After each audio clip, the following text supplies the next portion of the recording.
தாவேக்காவோட Annapoorani super 6 திட்டத்தை பற்றி தான் நம்ம இன்னைக்கு பார்க்க போகிறோம். அதாவது வந்து பார்த்தீங்கன்னா, அன்னபூர்ணி சூப்பர் 6 திட்டத்தை வந்து திமுக மாதிரி நாங்களாம் வந்து பார்த்தீங்கன்னா, என்னைக்குமே வந்து பொய்யான வாக்குறுதி கொடுத்து ஏமாற்ற மாட்டோம். அதாவது வந்து பார்த்தீங்கன்னா, தேர்தலுக்கு முன்னாடி ஒரு சொல்லிட்டு அதுக்கப்புறம் தேர்தலுக்கு அப்புறமேட்டுக்கு ஒண்ணு சொல்ற பழக்கம் வந்து என்னைக்குமே எங்கள் அண்ணன் விஜய் அவர்களுக்கு கிடையவே கிடையாது. இதை நான் இந்த இடத்துல பதிவு செய்ய விரும்புறேன்.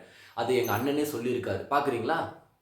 திமுக மாதிரி எல்லாருக்கும்னு சொல்லிட்டு அதுல தகுதி பிக்ஸ் பண்ணி பாகுபாடு காட்டி ஏமாற்ற மாட்டோம். எல்லாத்தையும் வெளிப்படையாக சொல்லுவோம். அடுத்தது வந்து பார்த்தீங்கன்னா, ஆண்டுக்கு 2.5 லட்சத்துக்கு சம்பளம் கம்மியாக வாங்குறவங்களுக்கு குடும்பத்துக்கு மட்டும்தான் அந்த திட்டத்துக்கு எலிஜிபிளாக இருக்காங்க. கரெக்ட்.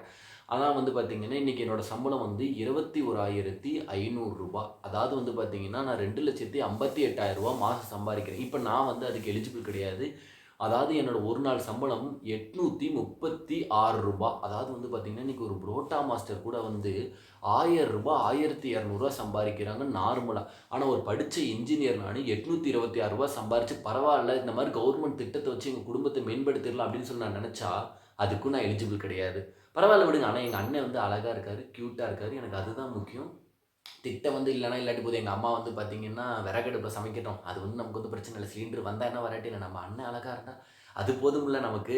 ஆனால் எனக்கு ஒரு சந்தேகம். அதாவது மாதம் ரூ. 21,500 சம்பளம் வாங்குறேன்னா அந்த திட்டத்துக்கு வந்து எலிஜிபிள் கிடையாது. ஆனால் மாதம் ரூ. 1,10,000 சம்பளம் வாங்குற எம்எல்ஏவுக்கு ரூ. 40,00,000 மதிப்புள்ள ஃப்ரீயாக கார் கொடுக்குறாரு எங்கள் அண்ணன். ஏதோ ஒரு காரணம் இருக்கும். ஏன்னா வந்து சும்மா கொடுக்க மாட்டார். எங்கள் அண்ணன் நல்லவர்.